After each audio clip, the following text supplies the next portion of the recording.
7년을 고았습니다. 내 청춘을 통째로 불태우고 친정아버지의 마지막 장사 미천까지 털어넣은 제 영혼 같은 국물이었습니다. 어디서 시장통 비린내 나는 오물을 가져와. 네 수준은 딱 이 변기 속 오물들이 알겠니? 주제 파악 좀 해. 이 나물 장수 따라. 서윤아, 이제 그만하자. 넌 내 인생의 5점일 뿐이야. 이 이혼 서류나 받고 애 데리고 당장 꺼져. 당신들이 오늘 쏟아버린 건 국물이 아니라 마지막 남은 제 인내심이었습니다. 그리고 당신들의 목숨줄이었습니다. 한 달 전 당신들이 내던진 맨발의 산모는 죽었습니다. 그리고 오늘 이 병원의 진짜 주인이 돌아왔습니다. 이사장님! 이제 당신들이 버린 그 오물 속에서 내가 어떻게 기어 올라왔는지 똑똑히 보여줄게. 고개 들지 마세요. 당신들이 나를 짓밟았던 그 낮은 곳에서 내가 만든 세상을 우러러보며 평생을 속죄하게 해줄 테니까. 세상은 노력하면 보상받는다고 말합니다. 하지만 그날 저는 알았습니다. 누군가에게 인생을 건 헌신은 단지 신발 밑창에 묻은 흙보다 못한 취급을 받을 수도 있다는 것을요. 7년의 세월. 그 시간을 끓여낸 국물이 변기 물속으로 사라지던 날, 저는 인간의 탈을 쓴 악마들의 민낯을 보았습니다. 새벽 3시, 경기도 양평의 한적한 산자락 아래 자리 잡은 낡은 단층 주택. 세상 모두가 깊은 잠의 바다에 빠져 고요한 정적만이 감도는 시간. 이곳의 주방만은 마치 다른 차원의 공간처럼 치열한 삶의 열기로 가득 차 있습니다. 낡은 환풍기는 세월의 무게를 이기지 못한 듯 탈탈탈 소리를 내며 위태롭게 돌아가고, 주방 천장에는 뜨거운 수증기가 맺혀 빗방울처럼 뚝뚝 떨어집니다. 그 뿌연 증기 속에서 서윤 씨는 커다란 무쇠 가마솥 앞에 망부석처럼 서 있습니다. 그녀의 손은 이미 뜨거운 열기와 찬물을 오가며 퉁퉁 불어터져 있고, 손마디는 거칠게 갈라져 있습니다. 솥 안에서는 어제 저녁 친정아버지가 무릎 통증을 견디며 시장 골목을 뒤져 가장 좋은 놈으로 골라 보내주신 한우 사골이 보글보글 끓고 있습니다.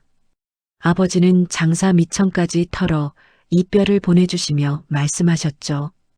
유나, 시댁 식구들 기가 워낙 세서 내가 고생이 많지? 이거 고아서 사위 먹여라. 그래야 내 기가 산다. 서윤 씨는 그 귀한 뼈를 찬물에 담가 핏물을 빼고 첫물은 불순물이 섞였을까봐 과감히 버린 뒤 이제 꼬박 12시간째 솥 옆을 지키고 있습니다. 행여나 국물이 눌어붙을까, 기름기가 섞여 맛이 탁해질까. 5분에 한 번씩 정성껏 기름을 걷어내는 그 모습은 흡사도를 닦는 수행자와도 같습니다. 민준 씨, 이제 정말 다 왔어. 당신 교수 되면 우리 아버지도 나도 이제 한숨 돌리겠지? 서윤 씨는 수건으로 이마에 흐르는 땀을 닦아내며 희미하게 미소 짓습니다. 7년 전 고시원 방 한 칸에서 시작했던 결혼 생활. 남편 민주는 머리는 좋았지만 가난했습니다. 서윤 씨는 그의 재능이 가난 때문에 썩는 것을 차마 볼 수 없었습니다. 그때부터 시작된 시장 바닥에서의 반찬 장사. 겨울이면 고무 장갑 속으로 파고드는 칼바람에 손가락이 동상에 걸려 진물이 났고, 여름이면 가스불 앞에서 정신을 잃고 쓰러지기를 수차례 반복했습니다. 하지만 퇴근길 남편이 건네던 조금만 참자, 내가 꼭 호강시켜 줄게라는 그 거짓말 같은 약속 하나에 서윤 씨는 모든 고통을 잊었습니다. 마침내 아침 7시, 서윤 씨는 가장 진하게 우러난 우윳빛 국물만을 골라 큼지막한 보온병에 정성껏 담습니다.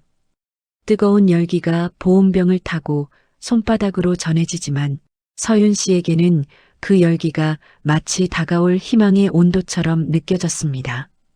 보온병을 하얀 보자기로 정성스럽게 싸고 어젯밤 밤새워 쓴 축하 카드를 매듭 사이에 끼워 넣습니다. 보자기 매듭을 짓는 서윤 씨의 손끝이 미세하게 떨립니다. 오늘은 남편 민준이 대한민국에서 내노라 하는 대학병원의 정식 조교수로 취임하는 영광스러운 날이기 때문입니다. 동시에 그녀의 뱃속에는 9개월 된 아이 지은이가 기적처럼 숨쉬고 있습니다. 서윤 씨는 혹여나 시장통 반찬 냄새가 옷에 배었을까봐 몸을 3번이나 씻었습니다. 화장기 없는 수척한 얼굴이지만 남편의 이름이 걸린 대학병원 로비에 서기에 부끄럽지 않으려 가장 깨끗한 옷을 골라 입었습니다. 지하철 안에서 보온병 가방을 품에 꼭 안은 서윤 씨의 눈에는 설렘과 희망이 가득했습니다. 시어머니 옥수님도 오늘만큼은 나를 안아주시겠지. 민준 씨가 교수까지 됐으니 이제 우리 가족 정말 웃을 일만 남았어. 하지만 대학병원 로비에 발을 들이는 순간 서윤 씨는 숨이 막히는 압도적인 위화감을 느꼈습니다. 천장까지 닿을 듯한 화려한 화환들이 숲을 이루고 있고 값비싼 정장을 입은 정재계 인사들이 줄지어 축하 인사를 건네고 있습니다. 저 멀리 이태리제 최고급 명품 수트를 입고 모델처럼 서 있는 남편 민준과 수천만 원을 호가하는 실크 한복으로 치장한 시어머니 옥순이 보입니다. 그들 곁에는 이 병원의 실세인 병원장 조철호와 그의 딸 소희가 보석처럼 빛나는 모습으로 서 있었습니다. 어머니, 민준 씨. 서윤 씨가 반가운 마음에 한달음에 달려가 인사를 건넸지만 돌아온 것은 얼음장보다 차가운 정적이었습니다. 민준은 아내를 보자마자 수치심과 당혹감에 얼굴을 붉히며 외면하듯 고개를 돌려버렸고 옥순의 눈썹은 험악하게 뒤틀리며 서윤 씨를 잡아먹을 듯 노려보았습니다. 병원장 부인과 소희의 시선이 서윤 씨의 낡은 운동화와 시장표 점퍼에 머물자 옥수는 이를 악물며 서윤 씨의 팔뚝을 부러뜨릴 듯 낚아챘습니다. 내가 여기가 어디라고 기어와. 이 코를 찌르는 고약한 비린내는 또 뭐야. 어머니, 비린내라니요.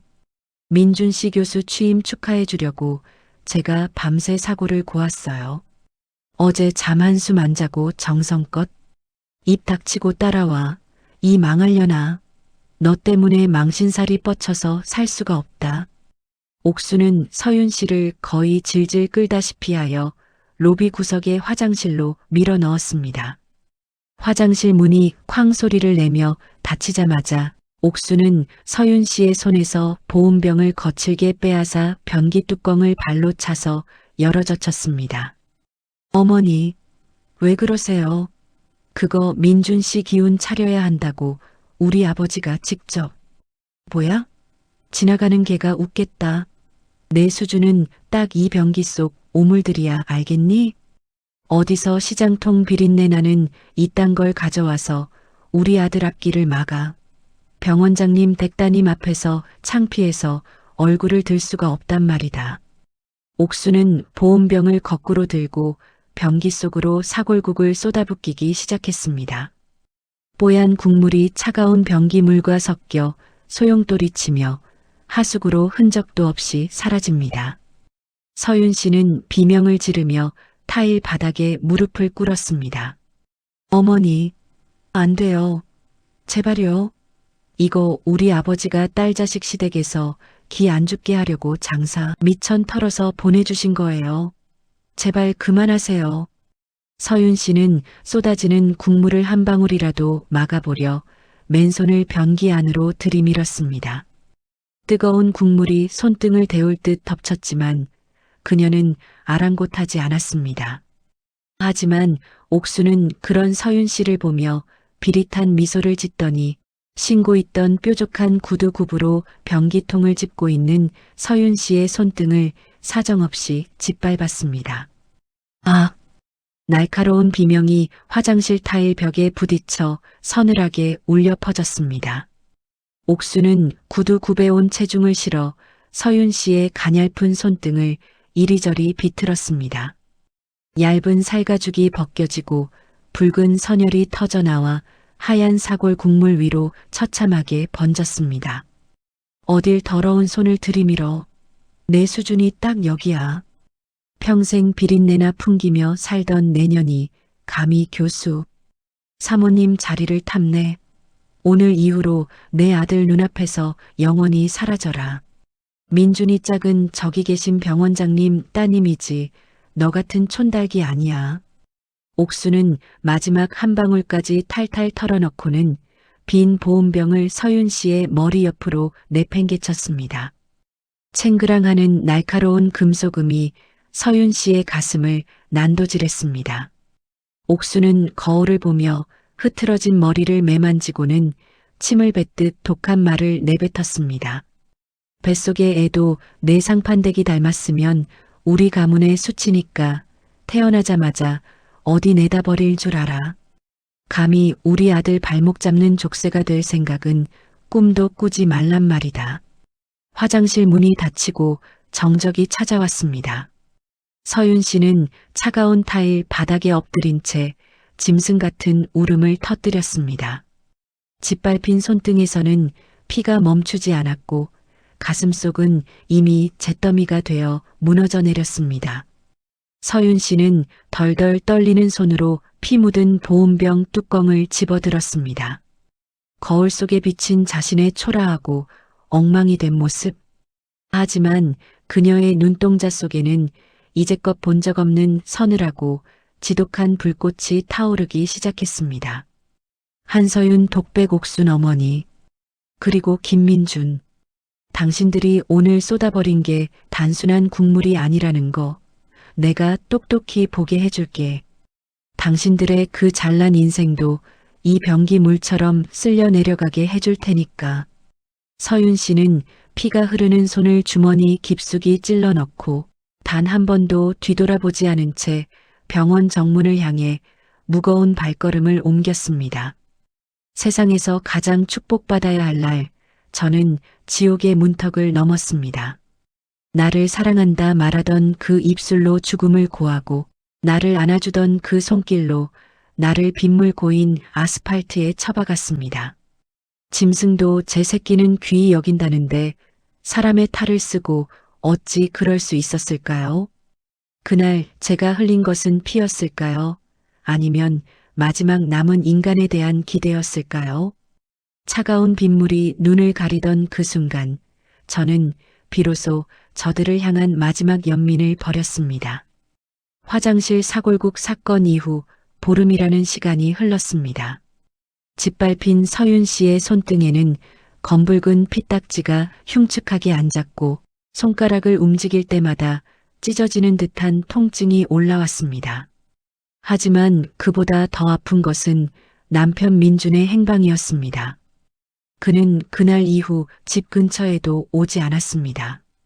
서윤 씨는 홀로 배를 문지르며 남편이 돌아오기를, 적어도 아이가 태어나는 순간만큼은 아빠로서 곁에 있어 주기를 간절히 기도했습니다. 민준 씨가 교수 임용 때문에 예민해서 그런 걸 거야. 아이를 보면 마음이 다시 따뜻해지겠지. 서윤 씨는 미련하게도 그 썩은 동아줄을 놓지 못했습니다. 하지만 운명은 서윤 씨에게 단 한 줌의 자비도 허락하지 않았습니다. 새벽 1시, 텅 빈 거실에서 서윤 씨는 배를 움켜쥐고 바닥을 굴렀습니다. 예정일보다 보름이나 일찍 찾아온 급작스러운 진통이었습니다. 식은 땀이 비 오듯 쏟아지고 하얗게 질린 입술 사이로 단말마의 신음이 새어나왔습니다. 서윤 씨는 떨리는 손으로 핸드폰을 집어들었습니다.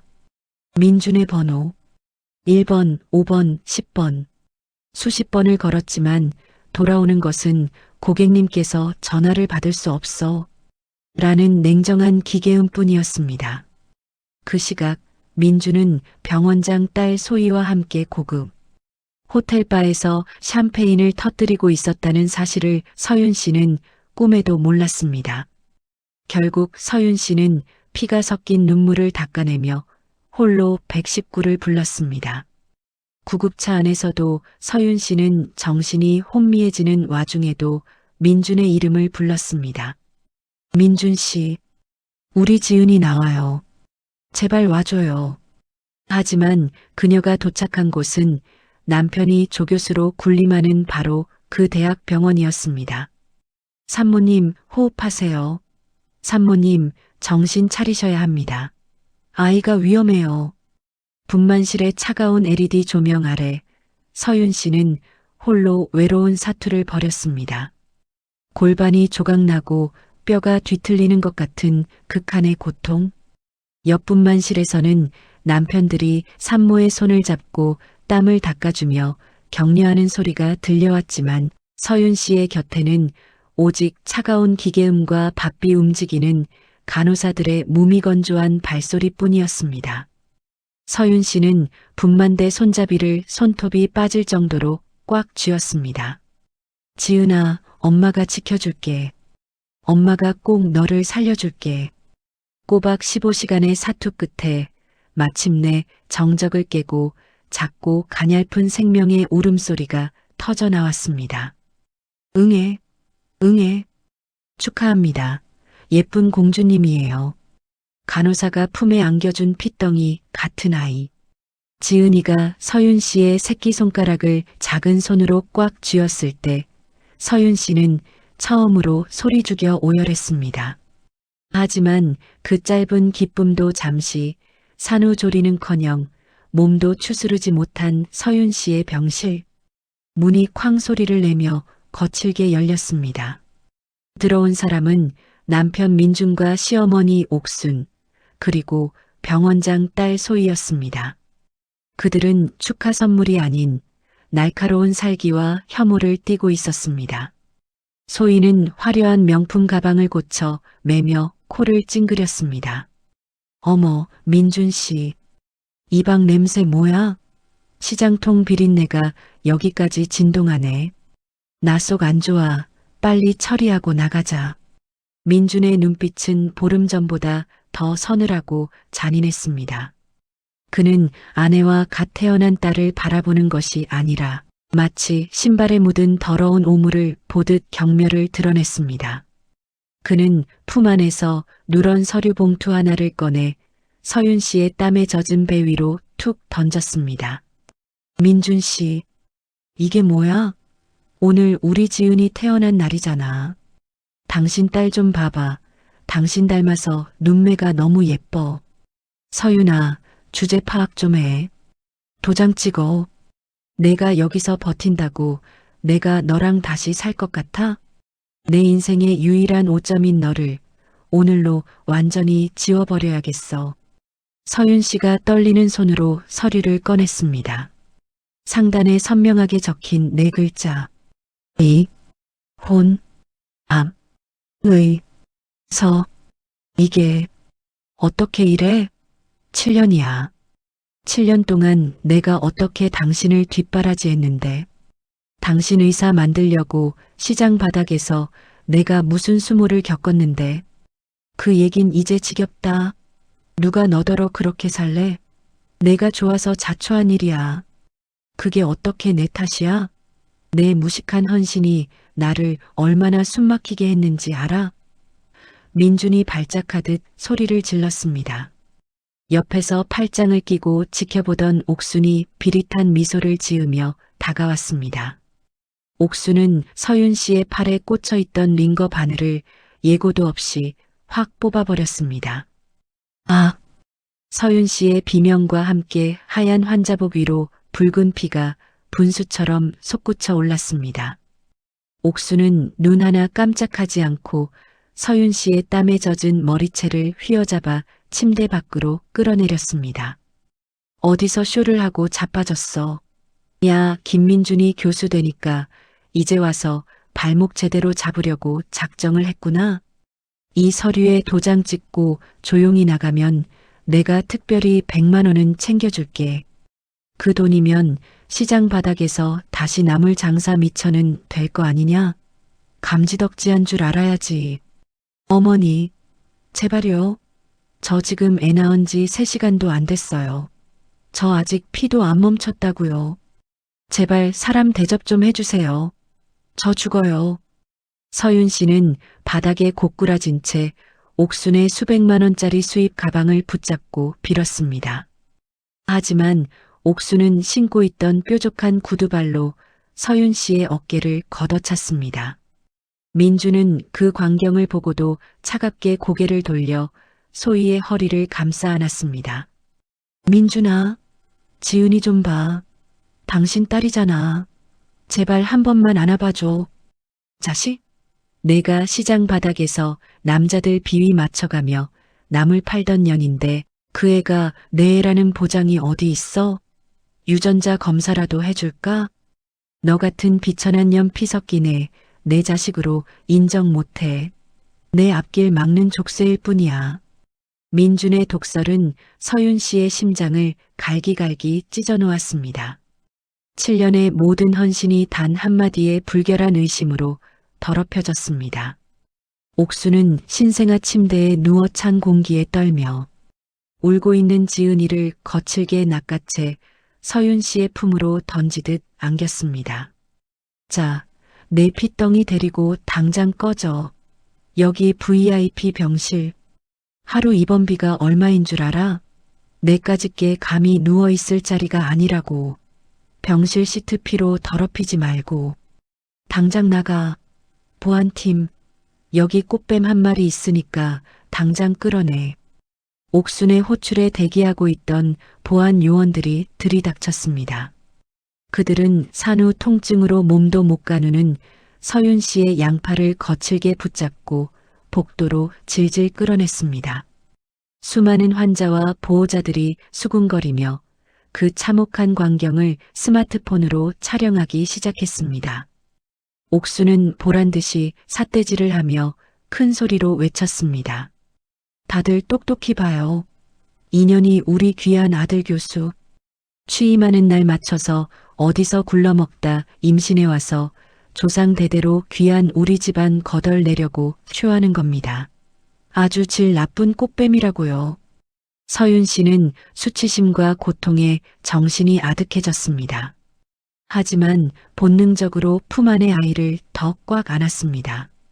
자신의 소매에서 배어나오는 붉은 피가 아이의 하얀 강보를 적시는 줄도 모른 채 서윤 씨는 병원 로비를 지나 정문 밖으로 밀려나갔습니다.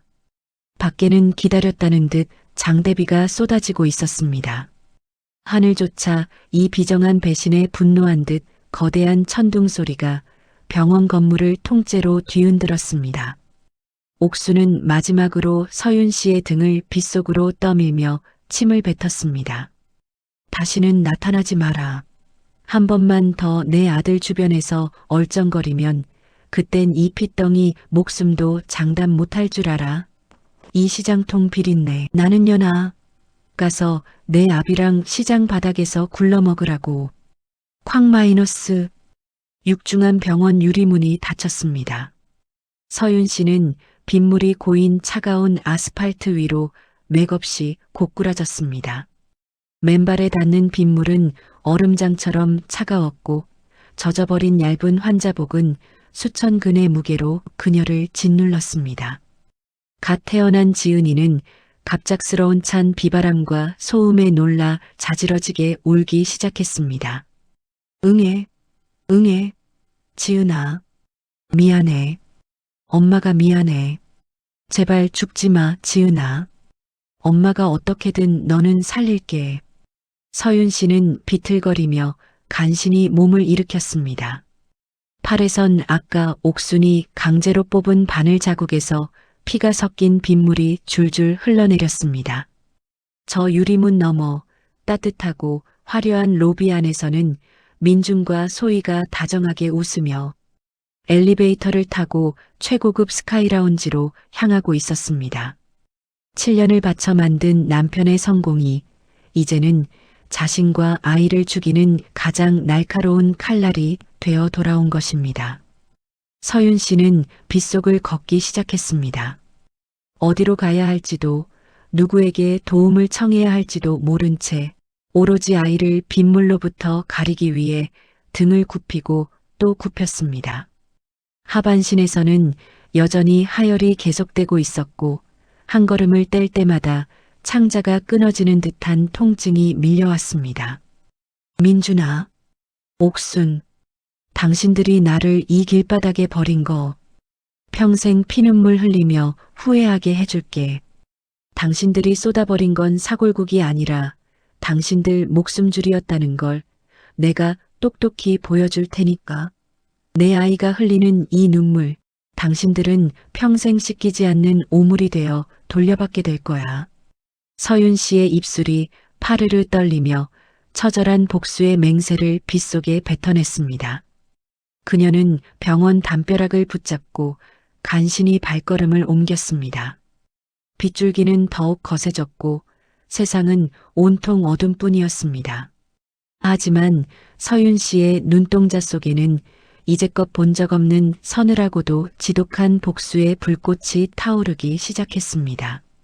지옥은 멀리 있지 않았습니다. 갓 태어난 생명을 품에 안고 빗속에 버려진 그날, 제가 본 세상은 온통 검은색뿐이었습니다. 하지만 가장 깊은 어둠 속에서야 비로소 빛은 찾아온다고 했던가요? 제 인생을 송두리째 짓밟은 자들이 비웃음을 날릴 때, 저 멀리서 제 운명을 바꿀 거대한 파동이 밀려오고 있었습니다.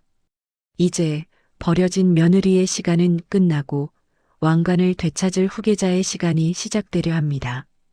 장대비는 멈출 줄 모르고 서윤 씨의 가냘픈 어깨를 사정없이 내리쳤습니다. 병원 정문에서 밀려난 서윤 씨는 차가운 아스팔트 위를 맨발로 한 걸음씩 내디뎠습니다. 발바닥은 거친 돌멩이와 유리 조각에 찢겨 선혈이 빗물에 씻겨나갔고 산후조리는커녕 지혈조차 되지 않은 몸은 금방이라도 무너질 듯 위태로웠습니다.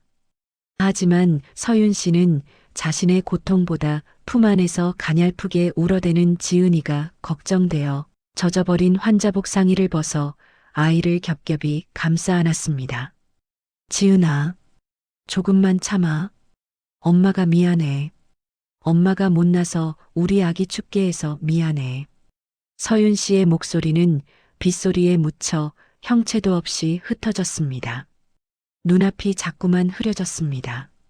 빗물인지 눈물인지 모를 액체가 시야를 가렸고 머릿속은 깨질 듯한 통증으로 가득 찼습니다.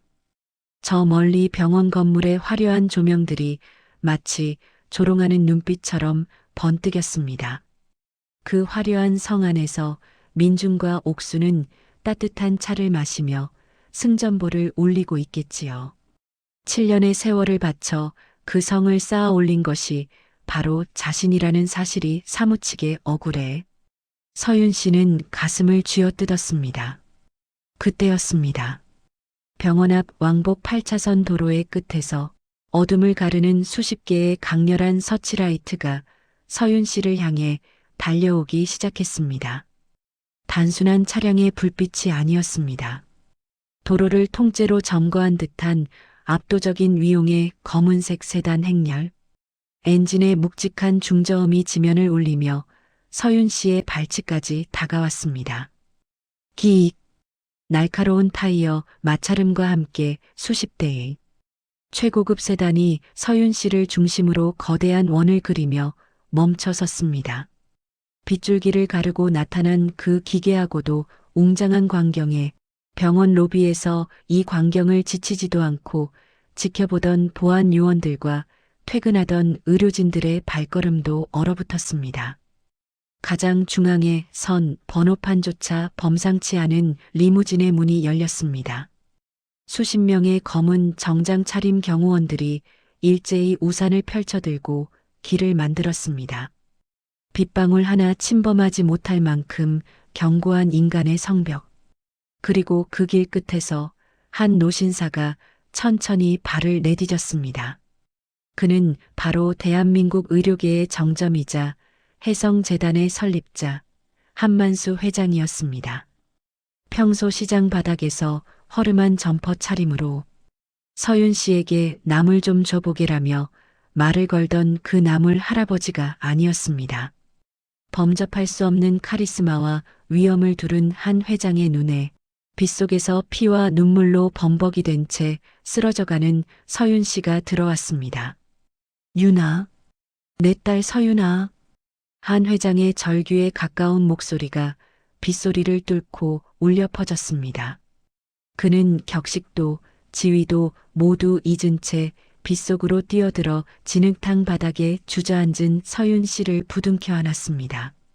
서윤 씨는 희미해지는 의식 속에서 자신을 감싸는 익숙하고 따뜻한 체온, 그리고 평생 그리워했던 아버지의 냄새를 느꼈습니다.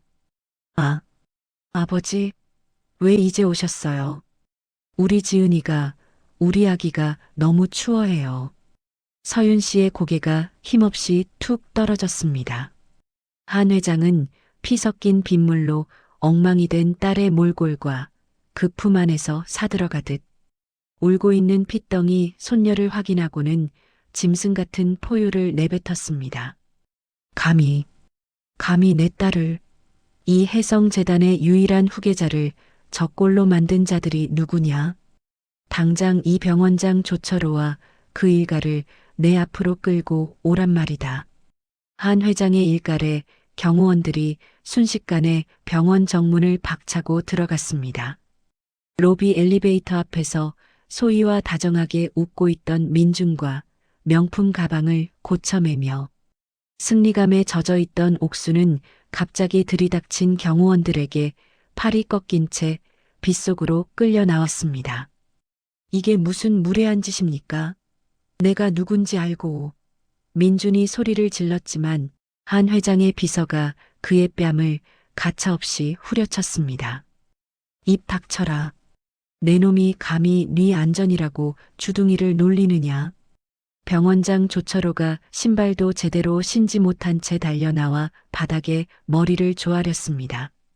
한 회장은 서윤 씨를 직접 안아 올려 리무진의 따뜻한 뒷좌석에 눕혔습니다. 그리고는 빗속에 무릎 꿇려진 민준과 옥순을 향해 서늘한 죽음의 그림자를 드리웠습니다. 조 원장, 자네 병원에서 내 딸이 짐짝처럼 끌려나갔다고 들었네. 내 딸의 손등을 짓밟고 갓 태어난 내 손녀를 빗속에 버린 자들이 바로 저자들이란 말인가? 한 회장의 손가락이 민준과 옥순을 가리켰습니다. 옥수는 공포에 질려 사들사들 떨며 중얼거렸습니다. 회장님? 그럴 리가요.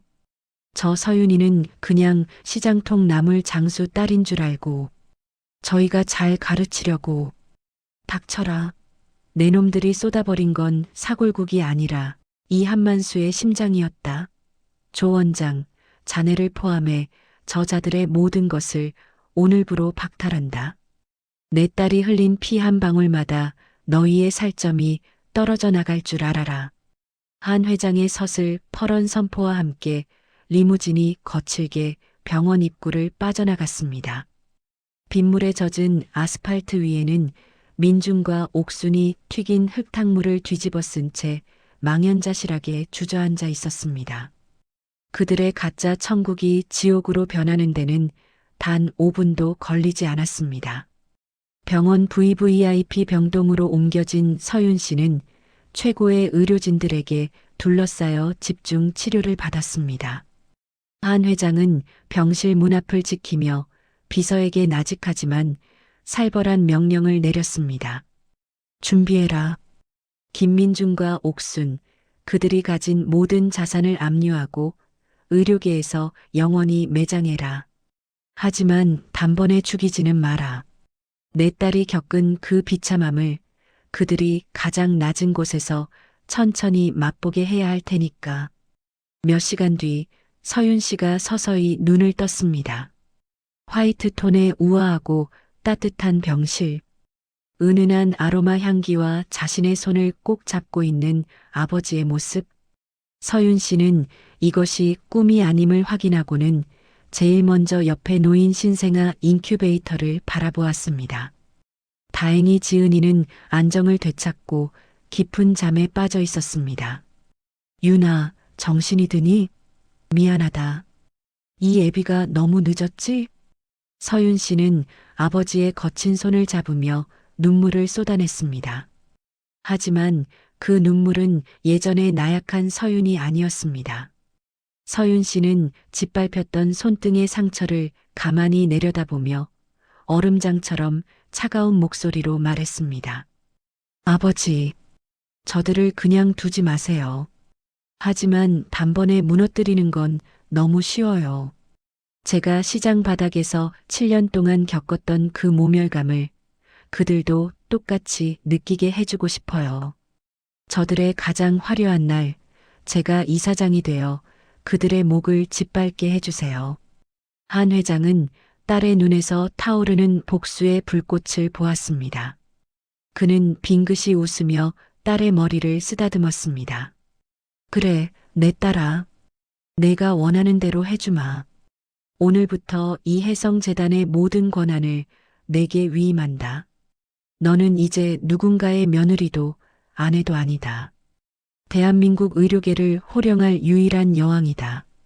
서윤 씨는 창밖을 내다보았습니다. 여전히 비는 내리고 있었지만 이제 그 비는 서윤을 적시는 슬픔의 비가 아니었습니다. 자신을 짓밟은 자들의 죄를 씻어내리고 새로운 심판의 시작을 알리는 서곡이었습니다. 서윤 씨는 피 묻은 환자복을 벗어 던지고 아버지가 준비해준 화려한 비단옷을 손에 쥐었습니다. 김민준, 옥순, 당신들이 쏟아버린 건 사골국이 아니라 당신들의 미래였어. 이제 내가 당신들의 그 잘난 세상을 어떻게 무너뜨리는지 똑똑히 지켜봐. 서윤 씨의 차가운 미소가 병실 거울에 비쳤습니다. 이제 대한민국 최고의 권력을 손에 쥔 그녀의 잔혹하고도 우아한 복수극이 본격적으로 막을 올리고 있었습니다. 한 달이라는 시간은 누군가에게는 상처를 치유하는 시간이었고 누군가에게는 가짜 왕관을 쓰고 승리에 도취하는 시간이었습니다. 사람들은 믿고 싶어 합니다. 악인이 승리하는 세상이라고. 하지만 진실은 어둠 속에 숨어 숨을 죽이고 있을 뿐 결코 사라지지 않습니다. 오늘 화려한 조명 아래서 가장 높이 비상했다고 믿는 그 순간 저는 그들의 날개를 꺾고 제가 겪었던 그 차가운 바닥으로 그들을 불러내리려 합니다. 이제 진짜 주인이 누구인지 보여줄 시간입니다. 햇살이 눈부시게 쏟아지는 오후 혜성대학병원의 대강당은 그 어느 때보다 화려한 열기로 가득 찼습니다. 오늘은 바로 김민준 씨의 인생 최대 수건이었던 대학병원 최연소 조교수 취임식이자 병원장, 딸 소희와의 공식 약혼 발표가 있는 날입니다. 강당 입구부터 로비까지 대한민국 정재계를 주름잡는 유력, 인사들이 보낸 화환들이 숲을 이루어 끝도 없이 줄지어 서 있습니다. 금색 리본에는 축 취임 혜성병원의 미래 김민준이라는 글자들이 오만하게 적혀 있었습니다. 민준은 대기실 대형 거울 앞에서 이태리 장인이 한 땀 한 땀 제작한 수백만 원대 실크 수트의 깃을 매만지며 만족스러운 미소를 지었습니다. 한 달 전 빗속에서 겪었던 그 기묘한 사건, 서윤이 리무진을 타고 사라진 일은 이제 그의 머릿속에서 잠시 스쳐 지나간 악몽 정도로 치부되고 있었습니다. 민준아, 어떠니? 이 엄마 안목이 틀리지 않았지? 이 수트 입으니까 정말 귀족이 따로 없구나. 옥수는 옆에서 수천만 원을 호가하는 최고급 비단 한복의 치맛자락을 휘날리며 거드름을 피웠습니다. 그녀의 손목과 목에는 서윤 씨가 고생하며 번 돈으로는 꿈도 못 꿀 대할 다이아몬드와 루비가 박힌 보석들이 번쩍이고 있었습니다. 어머니, 오늘 이후로 전 이제 대한민국 의료계의 중심이 될 겁니다. 서윤이 그 여자는 아마 어디 시장 구석에서 애랑 같이 구걸이나 하고 있겠죠. 한 회장이라는 노인네도 그날 잠시 노망이 나서 동정한 것뿐일 겁니다. 그렇지 않고서야 한 달째 아무 소식이 없을 리가 없잖아요. 민준의 비릿한 웃음에 옥순이 맞장구를 쳤습니다. 당연하지. 그 나물 장수 영감이 돈 좀 있다고 한들 병원장님 권력 앞에선 팔이 목숨이야. 오늘 약혼식까지 치르고 나면 넌 이제 이 병원의 실질적인 황태자다. 그 시장통 비린내 나던 시절은 깨끗이 잊거라. 오후 2시 정각. 사회자의 우렁찬 목소리와 함께 취임식이 시작되었습니다. 대강당 좌석을 가득 메운 수백 명의 의료진과 취재진, 그리고 내빈들이 일제히 박수를 터뜨렸습니다. 단상 위에는 조철호 병원장이 인자한 척 미소를 지으며 앉아 있었고, 민주는 그 옆에서 세상의 모든 영광을 독차지한 듯 고개를 빳빳이 든 채 걸어 나갔습니다. 소희는 민준의 옆에서 승리자의 미소를 지으며 화려한 드레스 자락을 뽐냈습니다. 하지만 사회자가 민준의 화려한 양력을 읊조리며 분위기가 절정에 달한 순간 강당 뒷문이 거대한 굉음을 내며 활짝 열렸습니다. 쾅! 평온하던 행사장 안으로 차가운 바깥 공기가 밀려 들어왔습니다. 웅성거림 속에 검은 정장을 갖춰 입은 해성재단 본사보안 요원 수십 명이 일제히 들이닥쳤습니다. 그들은 마치 잘 훈련된 군대처럼 절도 있게 움직이며 강당의 모든 출입구와 통로를 순식간에 봉쇄했습니다. 장내는 순식간에 공포 섞인 정적에 휩싸였습니다. 조 병원장이 당황하여 마이크를 잡고 고함을 쳤습니다. 이게 무슨 무례한 짓입니까? 지금 신성한 취임식 중입니다. 당장 물러가지 못해. 그때 보안 요원들이 두 줄로 길게 도열하며 일제히 허리를 숙였습니다. 그리고 그 길 끝에서 한 여성이 천천히 모습을 드러냈습니다. 그녀는 눈부시게 하얀 최고급 실크 수트를 입고 있었고, 목에는 해성 가문의 여주인만이 걸 수 있다는 전설적인 바다빛 다이아몬드 펜던트가 차갑고도 눈부시게 빛나고 있었습니다. 헝클어졌던 머리카락은 단 한 올의 흐트러짐 없이 우아하게 올려 묶였고, 수척했던 얼굴은 범접할 수 없는 귀기와 위엄으로 가득 찼습니다. 그녀가 단상을 향해 레드카펫 위를 한 걸음씩 내디딜 때마다 강당 안은 숨소리조차 들리지 않는 진공 상태가 되었습니다. 그 여성은 바로 한 달 전 맨발로 빗속에 내던져졌던 한서윤이었습니다. 서윤아? 민준의 입술이 경련하듯 파르르 떨렸습니다. 손에 들고 있던 조교수 임명장이 바닥으로 힘없이 추락했습니다. 옥수는 비명을 지르려다 목소리가 나오지 않아 자신의 입을 틀어막은 채 눈을 부릅떴습니다. 조 병원장은 사색이 되어 자리에서 일어났지만 밀려오는 위압감에 무릎이 후들거려 간신히 단상을 짚었습니다. 서윤 씨는 단상 바로 앞까지 걸어와 멈춰 섰습니다. 그녀의 명품 구두굽이 대리석 바닥을 울릴 때마다 민준의 심장은 조각나고 있었습니다. 서윤 씨는 옆에 서 있던 조 비서에게 나직하지만 서늘한 눈빛으로 신호를 보냈습니다. 조 비서가 단상 위로 올라가 마이크를 낚아챘습니다. 그의 목소리는 강당 전체를 뒤흔들었습니다. 지금 이 시간부로 해성의료재단의 신임 이사장님이신 한서윤 이사장님의 공식 취임 선포가 있겠습니다. 모든 의료진과 임직원들은 재단의 주인께 예의를 갖추시기 바랍니다. 이사장님이라는 단어가 스피커를 타고 강당 구석구석에 내리꽂히는 순간 조철호 병원장을 포함한 전 이사진과 수백 명의 의료진이 약속이라도 한 듯 자리에서 일어나 일제히 허리를 90도로 꺾었습니다. 이사장님 오셨습니까? 수백 명의 함성이 강당 천장을 뚫을 듯 울려 퍼졌습니다. 민준과 옥수는 그 거대한 파도 같은 권력의 힘에 압도되어 숨도 쉬지 못한 채 멍하니 서 있을 뿐이었습니다. 서윤 씨는 단상 위로 천천히 아주 우아하게 걸어 올라갔습니다. 그녀의 시선은 오직 한 사람, 사색을 넘어 흑빛이 된 민준에게 고정되어 있었습니다. 김민준 씨, 조 교수 취임을 진심으로 축하드려요. 그런데 어쩌죠? 내 허락 없이는 이 병원에서 청소부조차 할 수 없는데. 당신이 그토록 원하던 그 자리가 고작 내 사인 한 번에 사라지는 먼지였다는 걸 이제 좀 알겠나요? 서윤 씨의 낮은 목소리가 마이크를 타고 얼음장처럼 차갑게 울려 퍼졌습니다. 조 병원장이 기어가는 목소리로 말했습니다. 이 사장님, 오해가 있으신 모양입니다. 이자는 저희 병원에 촉망받는 인재로. 서윤 씨는 조 병원장을 향해 비릿한 미소를 지었습니다. 조 원장님, 당신도 오늘부로 해임입니다. 재단 공금을 유용하여 사위 후보의 논문 조작을 돕고 실력 없는 기회주의자를 교수로 앉히려 한 죄.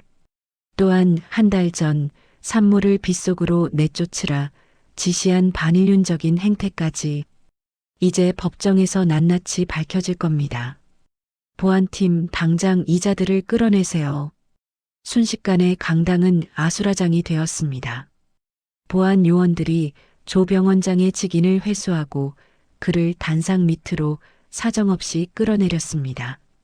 소희 역시 민준의 팔을 뿌리치고 도망가려 했지만 이미 그녀의 집안은 혜성재단의 전방위적인 세무조사와 자산 압류로 파멸의 길에 들어선 상태였습니다.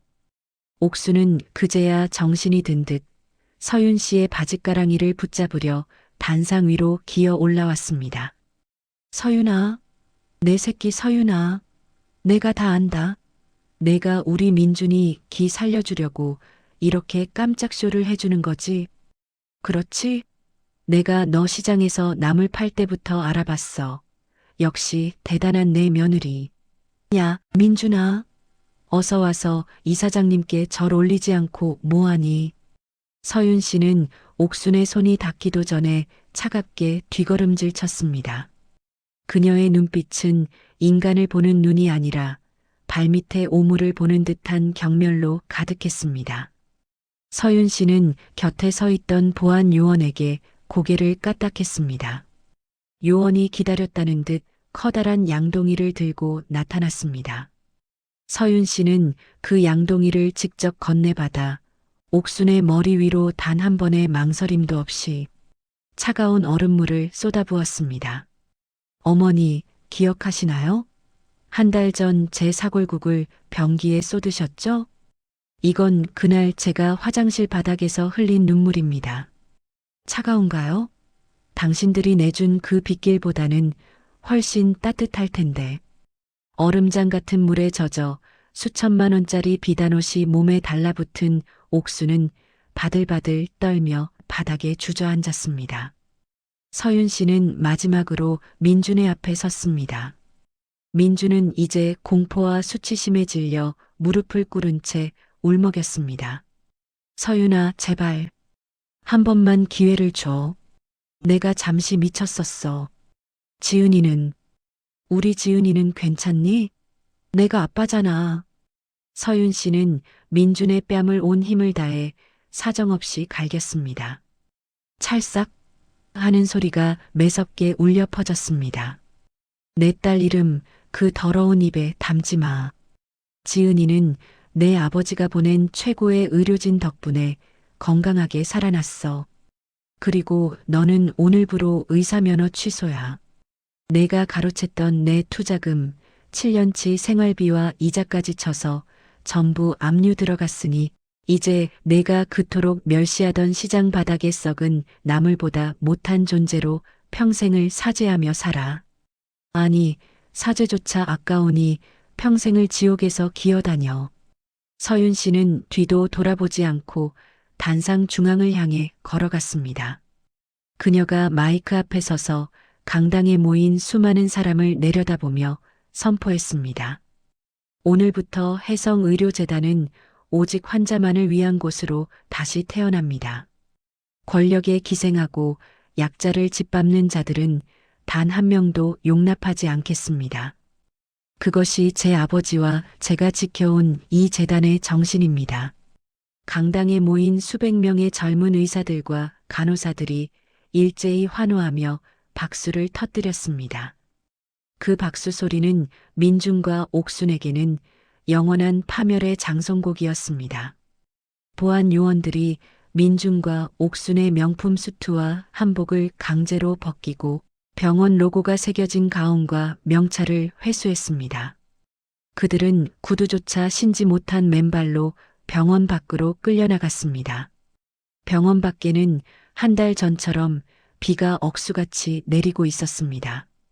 민중과 옥수는 빗물 고인 아스팔트 위에 무릎 꿇린 채 멀어지는 서윤의 리무진을 바라보며 피눈물을 흘렸습니다.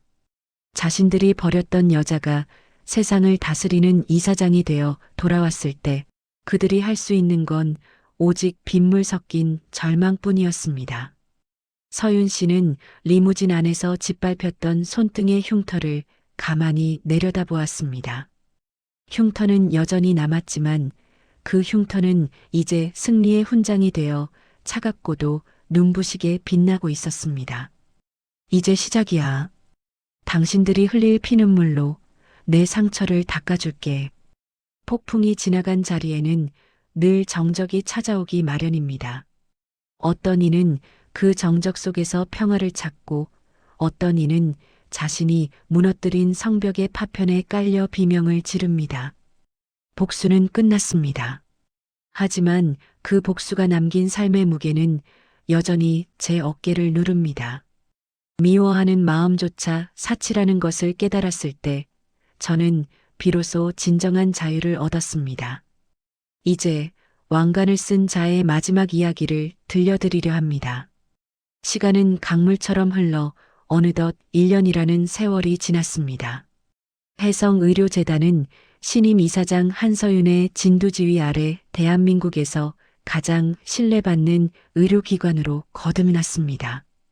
병원 로비의 거대한 대리석 벽면에는 더 이상 권력자들의 이름이 아닌 이름 없는 기부자들과 환자들의 감사 편지가 빼곡히 붙어 있습니다.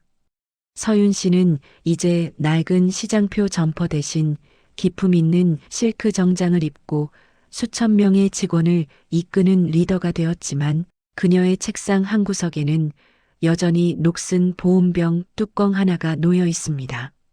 그것은 그녀가 가장 힘들었던 순간을 잊지 않게 해주는 유일한 경계석이었습니다. 한편 서울 변두리의 어느 낡고 습한 재래시장 골목. 새벽 공기가 차갑게 내려앉은 이곳에 두 명의 비참한 그림자가 기어 나옵니다. 바로 김민중과 그의 어머니 옥순입니다. 민주는 이제 하얀 가운 대신 기름때와 정체를 알 수 없는 음식물 찌꺼기가 절은 누런 앞치마를 두르고 있습니다. 의사 면허가 영구 취소되고 논문 조작과 공금, 유용으로 실형을 살고 나온 그는 대한민국 그 어떤 병원에서도 받아주지 않는 천덕꾸러기가 되었습니다. 서윤 씨가 마지막 자비로 마련해준 사실은 가장 고통스러운 복수의 장소로 설계한 이 시장통. 국밥집 주방에서 그는 하루 종일 산더미처럼 쌓인 설거지 그릇을 닦습니다. 아, 김씨, 손 안 움직여. 그릇에 고춧가루 그대로 있잖아. 너 눈은 장식이야? 식당 주인의 날카로운 고함이 좁은 주방을 때립니다. 민주는 움찔하며 고개를 숙였습니다. 한때 메스를 잡고 사람의 생명을 다루며 오만함을 떨던 그의 손은 이제 독한 세제와 뜨거운 물에 불어벌겋게 짓물러 있습니다. 7년 동안 서윤 씨가 시장 바닥에서 자신을 위해 겪었을 그 고통을 그는 이제야 온몸의 감각으로 체험하고 있었습니다. 민주는 문득 주방 구석에 놓인 작은 텔레비전을 봅니다. 뉴스에서는 서윤 씨가 의료 소외계층을 위해 수백억 원을 기부하고 미혼모 자립센터를 건립했다는 소식이 흐르고 있습니다. 화면 속 서윤 씨는 너무나 우아하고 행복해 보입니다. 민주는 닦던 그릇을 놓치며 멍하니 화면을 바라봅니다. 저 조명 아래서 빛나는 여자가 한때 자신의 발밑에서 울며 빌던 아내였다는 사실이 꿈만 같습니다. 자신이 버린 것은 낡은 껍데기가 아니라 자신의 영혼을 지탱해주던 유일한 빛이었다는 것을 그는 매일 밤 곰팡이 핀 단칸방에서 피눈물을 흘리며 깨닫습니다. 그의 어머니 옥순의 삶은 더욱 처참하게 일그러졌습니다. 평생을 사모님 소리만 들으며 명품으로 몸을 휘감던 그녀는 이제 자신이 그토록 비린내 난다며 침을 뱉던 시장 바닥의 차가운 시멘트 위에 앉아 마늘을 깝니다. 한때 며느리 서윤 씨가 정성껏 고아온 사고를 변기에 쏟아버리던 그 오만함은 이제 흔적조차 없습니다. 누군가 버린 것을 주워 입은 듯한 구멍난 낡은 점퍼를 걸친 채 그녀는 하루 종일 매운 마늘 향에 눈물을 쏟습니다. 아이고, 내 팔자야. 내가 전생에 무슨 죄를 지어서 이 나이에 시장 바닥에서 마늘이나 까고 있나? 서윤아, 서윤아. 내가 미안하다. 그녀가 마늘 한 망을 까서 받는 돈은 고작 몇천 원. 그 돈으로는 그녀가 예전에 마시던 커피 한 잔 값도 되지 않습니다. 옥수는 가끔 지나가는 고급 승용차의 엔진 소리만 들어도 깜짝 놀라며 고개를 숙입니다. 혹시라도 서윤 씨가 자신을 보러 온 것은 아닐까 하는 공포와 차라리 한 번만이라도 만나서 발등이라도 핥으며 빌고 싶다는 비굴한 기대가 매일같이 교차합니다. 민중과 옥수는 매일 밤 쥐가 들끓는 단칸방에서 서로를 원망하며 싸웁니다. 너 때문에 내 인생이 망했다는 옥순의 비명과 어머니가 그날 사골국만 안 쏟았어도 이렇게는 안 됐다는 민준의 절규가 좁은 벽 사이로 메아리칩니다. 하지만 그 어떤 후에도 시간을 되돌릴 수는 없습니다. 그들이 쏟아버린 것은 단순한 국물이 아니라 자신들을 조건 없이 사랑해 주었던 유일한 진심이었으니까요. 그 시각 서윤 씨는 혜성재단이 운영하는 지은이의 진미혼모 자립센터 개관식에 참석하고 있었습니다. 그녀의 곁에는 어느새 훌쩍 자란 딸 지은이가 엄마의 손을 꼭 잡고 서 있습니다. 3년 전 그 차가운 빛 속에서 숨이 넘어갈 듯 울던 갓도픈 생명은 이제 세상에서 가장 환한 미소를 짓는 아이가 되었습니다. 엄마, 저기 아기들이 웃고 있어요. 지은이가 이 인형 선물로 줄래요. 지은이의 맑은 목소리에 서윤 씨는 따뜻한 미소를 지으며 아이를 안아 올렸습니다. 서윤 씨는 결심했습니다. 이 아이에게는 절대로 자신이 겪었던 그 비정한 세상을 물려주지 않겠노라고. 그녀는 이제 재단의 모든 역량을 집중해 사회의 가장 낮은 곳을 살피는데 온 힘을 쏟고 있습니다. 돈의 위력으로 사람을 짓밟는 자가 아니라 돈의 가치로 사람을 살리는 법을 서윤 씨는 몸소 보여주고 있었습니다.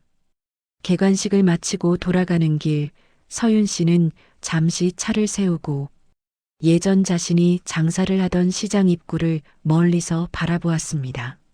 시장통 구석에서 허리를 구부정하게 숙인 채 마늘을 까고 있는 옥순의 초라한 뒷모습이 보였습니다.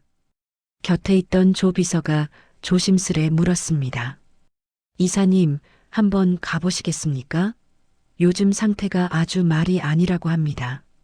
아드님인 김민준 씨도 매일 밤 술로 지샌다더군요. 서윤 씨는 천천히 아주 단호하게 고개를 저었습니다. 아니요. 저들에게는 지금 저 자리가 가장 어울리는 장소입니다. 제가 7년 동안 가족을 위해 지켰던 그 고단한 자리를 이제는 그들이 평생을 바쳐 죄를 씻어야 할 형벌의 자리가 된 거죠. 복수는 미워하는 마음조차 남지 않았을 때 완성되는 거라고 아버지가 말씀하셨습니다. 저는 이제 저들을 미워할 에너지조차 아깝습니다. 제 인생에서 저들은 이미 먼지처럼 사라진 존재들입니다. 서윤 씨의 시선은 이제 과거의 늪이 아닌 찬란한 미래를 향해 있었습니다. 그녀는 차 창문을 올리고 부드럽게 가속 페달을 밟았습니다. 최고급 세단은 시장 골목의 소란스러운 소음을 뒤로하고 매끄럽게 빠져나갔습니다. 민주는 식당 문을 열고 쓰레기를 버리러 나오다 멀어져가는 서윤의 차 뒷모습을 보았습니다. 그는 차마 소리내어 부르지도 못한 채 차가운 시멘트 길바닥에 주저앉아 오열했습니다. 자신의 손에 밴 가시지 않는 비린내와 음식물, 쓰레기 냄새가 한때 그토록 멸시했던 서윤의 헌신적인 향기였다는 사실을 이제야 알 것 같았습니다. 하지만 이미 버스는 떠났고 그가 무참히 짓밟았던 진심은 영원히 돌아오지 않습니다. 저녁 노을이 붉게 물드는 해성재단 이사장실. 서윤 씨는 책상 위에 놓인 아버지 한만수 회장과 지은이의 사진을 어루만졌습니다. 그녀가 머리에 쓴 황금 왕관은 무거웠습니다. 하지만 그 무게는 타인을 짓밟는 권력의 무게가 아니라 상처받은 이들의 눈물을 닦아주어야 할 무거운 책임감의 무게였습니다. 시청자 여러분, 오늘 긴 여정을 함께 해주셔서 감사합니다. 인생의 비바람은 누구에게나 예고 없이 찾아오곤 합니다. 믿었던 사람에게 배신당하고 정성을 다한 진심이 쓰레기통에 처박히는 것 같은 기분이 들 때가 있죠. 하지만 꼭 기억하십시오. 당신이 가진 선함과 정직함은 결코 사라지지 않는 당신만의 가장 강력한 무기입니다. 서윤 씨는 창밖으로 보이는 도시의 불빛들을 보며 부드럽게 미소 지었습니다. 당신을 무시하고 짓밟는 이들의 독설에 절대 상처받지 마세요. 그들의 수준이 낮은 것이지 당신의 가치가 낮은 것이 아닙니다. 당신은 이미 그 자체로 세상 무엇과도 바꿀 수 없는 눈부신 보석이며 언젠가 스스로의 힘으로 빛날 왕관을 쓸 자격이 있는 사람입니다. 보란 듯이 행복해지십시오. 건강하게 오래오래 사시면서 당신을 버린 자들이 어떻게 몰락하는지 끝까지 지켜보십시오. 그것이 당신을 버린 세상에 가할 수 있는 가장 우아하고도 완벽한 복수이자 승리입니다. 인생의 가장 어두운 빛 속에서도 끝내 왕관을 되찾은 서윤 씨처럼 지금 힘든 시간을 보내고 계신 모든 분께 이 영상이 작은 위로가 되었길 바랍니다. 오늘 서윤 씨가 남긴 마지막 한마디, 보란 듯이 행복해지는 것이 진정한 복수다라는 말에 공감하신다면 행복해지자라고 댓글을 남겨주세요.